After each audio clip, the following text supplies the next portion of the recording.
So, I bought a Datsun 280Z. I actually got it a few years ago as a total impulse buy. It was $4,500, which is a great deal, but it also wasn't running at the time. I obviously wanted one because this is such an iconic sports car, or maybe the iconic Japanese sports car that brought interest to the United States and globally. With how rare you see them on the street, I just had to pick one up. Plus, there's one thing specific about this car that really pushed me over to the edge to buying it. Check it out. Is it a T-top? Is it a sunroof? I don't know, but I love it. I think it really sets the car off. This wasn't a factory option that Nissan offered. It was actually a dealership install. So that means it's not super common, and for the collectors out there, it makes it actually a less collectible item since Nissan didn't offer it, but I really like it. This first generation of Z is referred to as the S30 that goes from 1969 to 1978, from the 240Z to the 280Z. It's all encompassing this one generation of car with some minor physical changes along the way and the engine changing as well. It was produced by Nissan to be kind of a budget sports car. It was competing with the likes of Porsche and the Corvettes of the time. The number of the Z obviously correlates to the size of the engine. So the 240Z had a 2.4 liter inline six, iron block, aluminum heads, standard single overhead cam, 2 valves per cylinder. Nothing crazy. But apparently this engine has a Mercedes design, so I'm not sure how I feel about that. This is the 1978 model, so it's actually the last year that they made the S30. So if you have a 1979, please stop putting that on Craigslist as the 280Z. It's a 280ZX. It's close, but man, it's not the same thing. As you might expect from the 240 to the 280Z, it did gain some weight along the way. So this one's coming in at 2,800 pounds with that extra engine weight, and then also some body changes along the way, including these enormous bumpers. They're ridiculous. You could eat a meal off of them. They gotta go. But that's why the lighter 240Zs are much more desirable, but also insanely more expensive. This thing was pretty impressive. It was quick and had some pretty cool modern technology that wasn't super common back in the day. This is the 2.8 liter L28, and it actually has fuel injection. And it's using a Bosch system that was pretty revolutionary for the time. And then it has this hilarious air intake system compared to modern technology. There's actually an air flap inside of there. The mechanical flap opens as the vacuum's created and lets air into the engine. And that movement changes the resistance of the potentiometer, and that lets the ECU know how much airflow is going into the engine so it can spray the right amount of fuel. It also has fully independent suspension. It doesn't have an upper control arm like a lot of modern suspensions do, but it still has a lower control arm and a coilover spring setup, which is really cool for the cars of this time. It also has front disc brakes, which weren't necessarily common back in the 70s, especially on a budget car like this. So like I said, this is early fuel injection. So we have some data going into the computer to let it know how much fuel to inject, but there's no O2 sensor on this car. This is what we call an open loop control system. So we're essentially getting a bunch of data in for the inputs for the computer and guessing the fuel, dumping it in, but then we're not even checking our homework. It just guesses, and if it's too much or too little, that's too bad. There are some kits out there on the market where you can plug in an O2 bung into the exhaust and then change out the mass airflow sensor and a couple other things to kind of modernize the sensors on this engine. And then you plug that up to a new ECU, and that should get the engine running in a more modern and efficient way. But this thing has lived a full life already. You can tell. First, you got these HIDs. It looks like I did it back when I was in high school. Just got these wires, you know, kind of hanging out. You got this sweet tweeter install right here. Look at that, just screw it right into the panel there. I don't know when this paint job was done, definitely not factory, and it seems like it was done at the Grand Theft Auto speed shop. You got a ton of overspray down here under the cowl. There's some paint on the rubber seal of the sunroof, overspray onto the windshield wipers. Some nice wear and tear down here just from paint flaking off.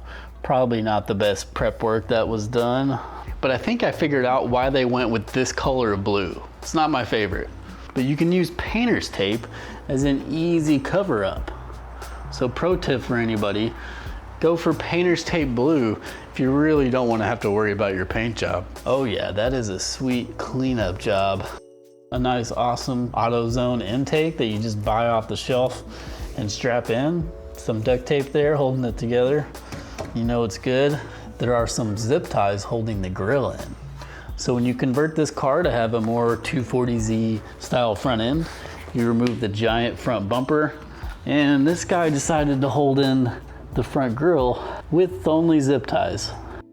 I guess these aren't the factory mirror locations. And I have drained out and cleaned the radiator, put new coolant in, new water pump, but on warm days, it still does overheat. I think that radiator definitely has some corrosion inside of it. I couldn't get it out with CLR. And what do you do when you have some nice rust spots by your gas tank? Yeah, you just stick a Summit Racing sticker over it. Problem solved. But overall, it's actually in pretty good shape in terms of rust. There's not much on it. All the panels seem pretty intact with not a ton of body filler in there from what I can tell. The worst spot I've actually found is right here by the headlight bucket. It's the only place I found where actually the rust ate all the way through. But it doesn't look too structurally important for the entire body, but definitely needs to be repaired at some point. The rest of it's actually pretty good. There's not much rust. This is all surface rust.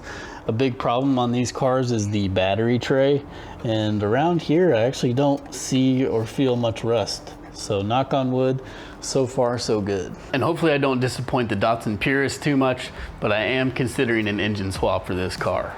I know I can modernize it with some sensors and a newer ECU, but this is still over a 40-year-old engine, and honestly, I just don't trust it. I want something I can take on the road every day. I know all the gaskets and seals are within the last 20 years of age, and I want something more efficient too. You know, 4 valves per cylinder would be great. Double overhead cams.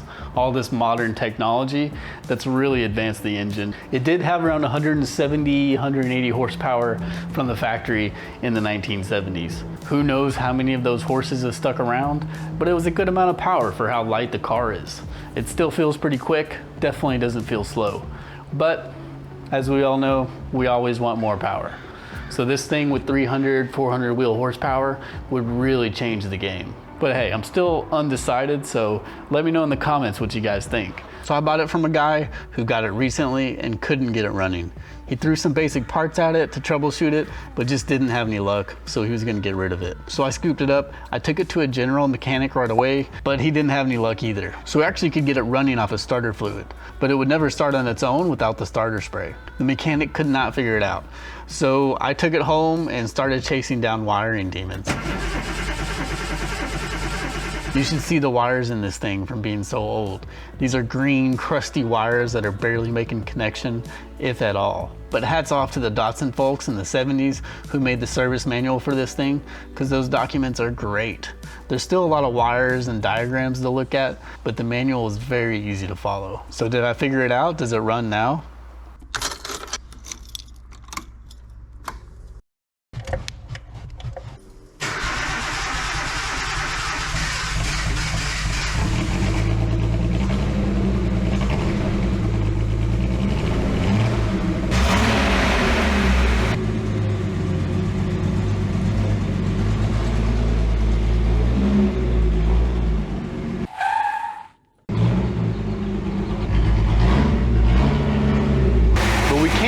Take it for a drive because it's not road legal, but it does run, turns over pretty well.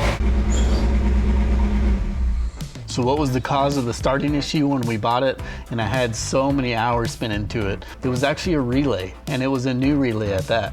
The relay was working properly, but it was wired into the starter switch incorrectly. And guess what the relay controlled? The fuel injectors, which you kind of need the fuel injectors to start the car. So as soon as I fixed that to where the fuel injectors had power when I was in the start position, it started up like a champ. Driving it is actually pretty fun, aside from there not being any power steering, but once you're moving, it's not bad at all. The throttle response is great though. Surprisingly, the 240Z with the 2.4 liter actually gets a similar amount of horsepower. But obviously the larger 2.8 has more torque, and it feels pretty good, especially since it's a small and light car. And damn does this thing get some looks, even though I know this car is a beater and it has the giant ugly rear bumper still. This beauty obviously isn't gonna win any classic car shows, but I do have some pretty big plans for it. So my goals are for this to be an amazing daily driver. I don't want this to be a race car or a drift car that has metal to metal engine or transmission mounts. I want it to be kind of sporty, but still easy to drive and not intimidating. I want it to be out on the road, but to get it there is gonna be a lot of work. These wires going anywhere in the car are green and just terrible shape. So I want to replace all of the wiring in the car. I want to get it some bigger brakes and then convert the drum brakes in the back to be disc as well. I like to do new brake lines and new fuel lines. I think the fuel tank might need to be rebuilt, and it obviously needs some coilovers for that drop and a little more stiffness, but not crazy stiff where it's uncomfortable to drive. Then I am considering an engine swap. I need to find a way to upgrade the axles. These are apparently a weak point on this car, and if you have any extra power, they'll probably break. I do want to change the looks quite a bit. I'm not crazy about the paint, and I do want some wheel flares and to lower it, give it a more aggressive stance. Hopefully I don't upset the Datsun purist, but at least it's not a 240Z. It's the 280, it's got the sunroof, so it's not super collectible. I plan on doing DIY style videos on the car as I build it up to go through my thought process and what things I'm gonna do to make this a better car overall. So subscribe to the channel. Thanks again for watching. Bye y'all.